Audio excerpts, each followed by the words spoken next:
Hello everyone, welcome to this week's Gran Turismo 7 Daily Race and Strategy Guide, where we are in the Group 4 machinery and we are off to Brands Hatch Grand Prix circuit. Not for the first time in Gran Turismo 7's life, but it's a decent enough little combination and it's not been particularly overused, I think it would be fair to say. Anyways, we have 11 laps to get round. We've got tyre wear at times 6, fuel at times 5. We just have the racing soft tyres available. There's no mandatory rules in terms of tyres or pit stops. BOP is on. It's a low speed BOP once again. I think that's 2 weeks in a row we've had the low speed BOP, which is unusual in itself.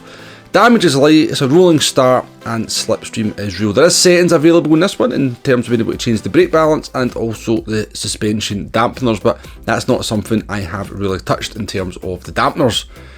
So, 2 strategies to test for this one. We're going to have the one-stop strategy and we're going to have the no-stop strategy. I went into this race completely blind. Normally, I go into these races with a little bit of an inkling of how the strategy is going to play out, what the tyre wear is going to do, but in this case, nobody really predicted Group 4 for this one, and I don't really think anybody tested it, so completely blind going in here in the Jaguar F-Type, my kind of go-to Group 4 car. Had no idea whether the tyres were going to last, the full distance, what kind of lap we might have to change them on.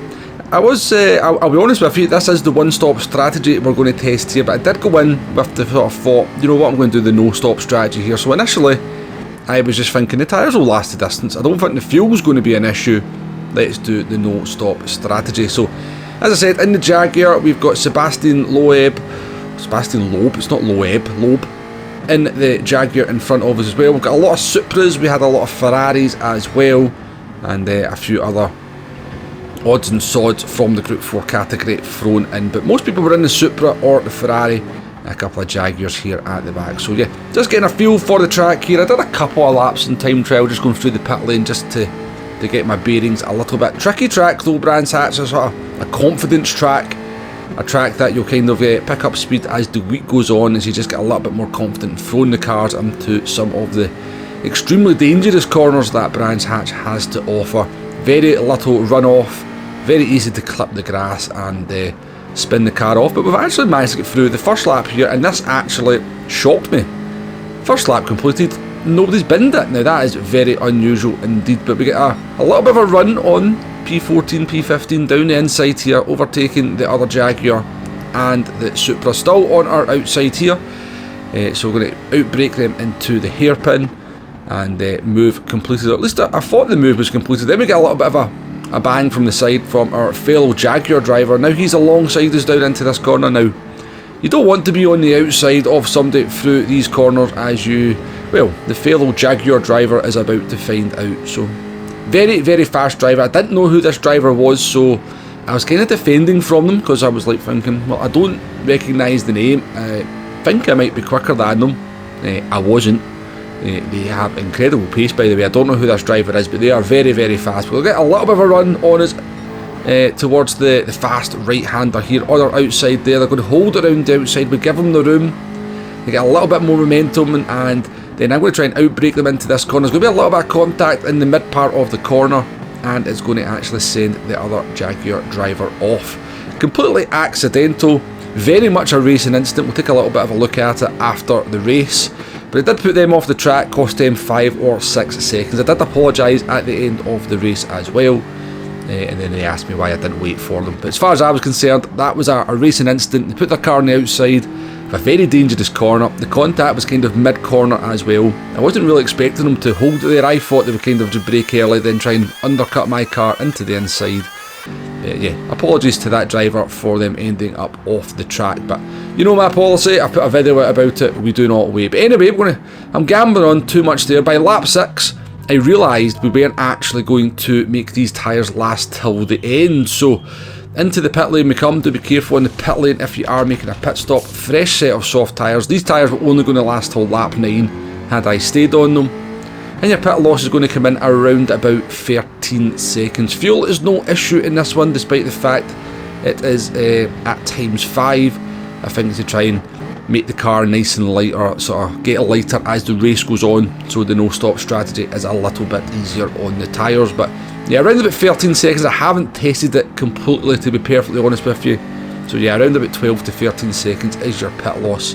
But we never really made much progress after that on the fresh tyres, getting up into P10 here, which was not a terrible result, overtaking a couple of cars who were attempting the no-stopper and had no tyres left at the end.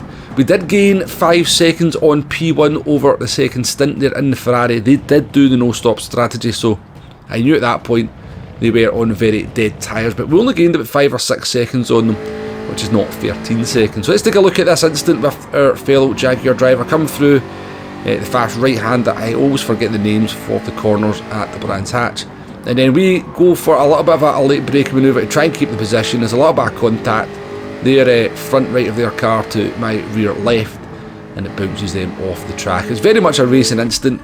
It wasn't a case of running that driver wide. The actual contact was in the mid corner, and but yeah, put them off the track. And as I said, I did apologise for that, and I tried to make up for it in this one, as you shall see. So moving on to race 2, this is going to be our attempt at the no-stop strategy. Now I did think about jumping into a different car that I knew would be much better on the tyres, but I thought for comparison's sake, let's stay in the Jaguar. Now, we've got Sebastian Loeb in front of us in the Alfa Romeo this time. Now, I could have went for a move into turn 1. I had the acceleration, I could have used the slipstream, I could have went for the move.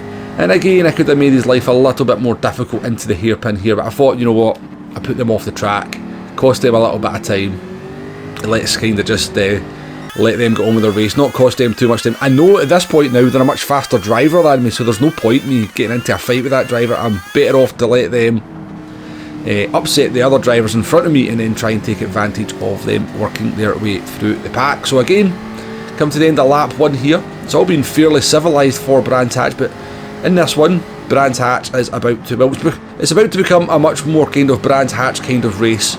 We're going to start seeing some cars going off the track. We're going to start seeing some mistakes, which is what you expect around this track. So at this point of the race, even from the get-go, I am very much concentrating on trying to look after that front left tyre, because I know that's the one that I'm going to have trouble with towards the end of the race. So just taking it nice and easy through the fast right-hand corners, which puts the load on the left-hand side of the car. And here's Brands Hatch now looking a bit more like Brands Hatch, as I think that was a Peugeot off to the right hand side of the track. A Supra there has made a mistake. That's going to allow us to go up the inside of that car and up into P11. The yellow flags are out as well. Somebody else further up ahead. So there we go. I think it's Obade, the Czech Republican driver. I think they're in a McLaren recovering from an incident into the last corner. And you're going to approach them as we come up to the hairpin, and they're actually going to have dirty tyres, go a little bit deep, and that's going to allow us to move up the inside of the Czech Republican driver, and that's up us up into P10. So it's not been a terrible start for the first 3 laps. So we catch up here to a Ferrari and another Alfa Romeo, and I kind of predicted the way this one was going to go. The Ferrari tried to go around the outside, loses all the momentum, and that's going to allow us to sneak up the inside here. Nice little overtake. The Ferrari very compliant in that one as well. And now we're up into P9. We're behind the Alfa Romeo that's got no straight line speed whatsoever. So I knew we had a decent chance of getting past this driver down the main straight. But they're going to go a little bit deep here. Have to step on the brakes. A little bit of momentum lost on the grass. And that's going to allow us to then make the move before we get to the last corner. And we see another Supra recovering.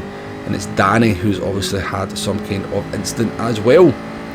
On to lap 5 in P8. P1 just in front of us. We've done a pretty decent job, I thought, at this point of looking after these tyres. I thought at this point, looking at them, I was going, I think they've got a reasonable chance of getting these to the end, but very much having to focus on all these kind of fast corners.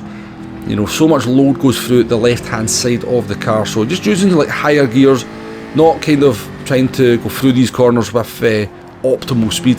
You know, keeping it 5-10% below what we could do, just to try and put a little bit less stress through that tyre. And then we're going to move up into P5 as the Stag there has recovered from an incident, and we're going to take advantage of the fact I believe they probably still had dirty tyres coming out of that corner, but that was going to be pretty much it. Up into P5 at the moment, and we're actually going to move up into P4 just at the end of lap 6 as an Alfa Romeo of the old type makes a pit stop. So up into P4, and that's where we were to remain. And eventually the tyre expired around about halfway through lap 10. We completely lost that front left tyre, But it's one of these annoying situations, and I've mentioned this before. I hate the fact that you can do this. I hate the fact that you do not lose enough time driving on tyres when they are completely expired.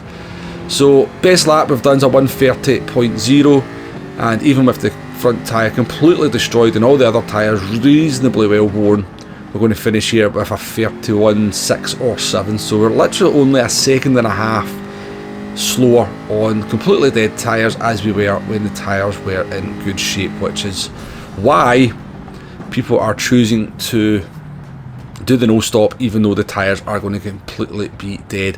Now our finishing time for the first race doing the pit stop was 17 minutes. Our finishing time not doing the pit stop was 16 minutes 50.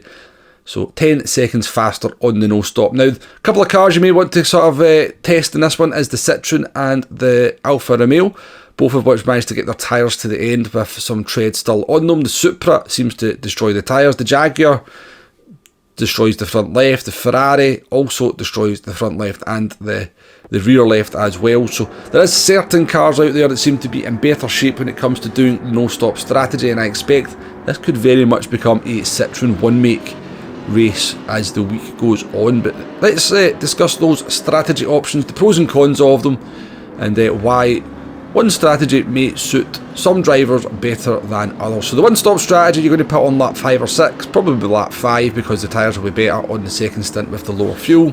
You will lose around about 13 seconds in the pits compared to no stoppers.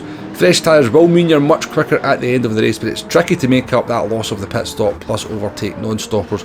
Now, if you're maybe like a B or a C rated driver, this strategy may well work better for you because driving on the worn tyres is going to be tricky as it is.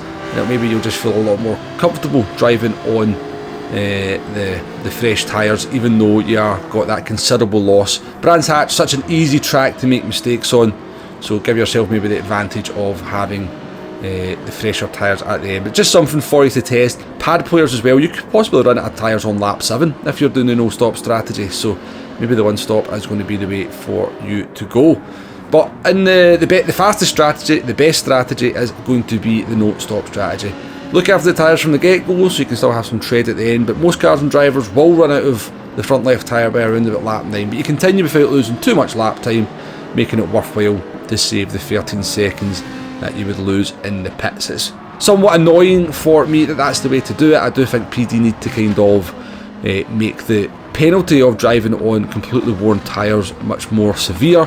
For example, you're only losing 2 seconds around this track. If you make that 4 seconds, 5 seconds a lap, then the no stop strategy becomes much less appealing unless you can make the tyres last completely till the end. And a couple of additional laps in this one may well have solved that problem as well. But yeah, it's not the worst race in the world. It's okay. Brands Hatch does tend to be quite good fun. It's Group 4, things should stay fairly close together. People say there's no strategy. Well, there is strategy because you need to look after your tyres as much as possible in this one, which is not for everyone. But yeah, in the fastest way to do this one is definitely the no stop. I think, as I said, most people are going to end up in that Citroen because it's so good at looking after the tyres. Maybe the Alfa Romeo. I don't know what the Toyota 86 is like these days, or the Renault Megane Trophy. Certainly could be another couple of options. But yeah, that's pretty much it for this one. We'll be live streaming a couple of times at least over the course of the week. Do join me for that if you can. Hopefully you found this video useful in some way, shape or form. If you have, hit the like button, hit the subscribe button. I'll catch you on the next one. Goodbye now.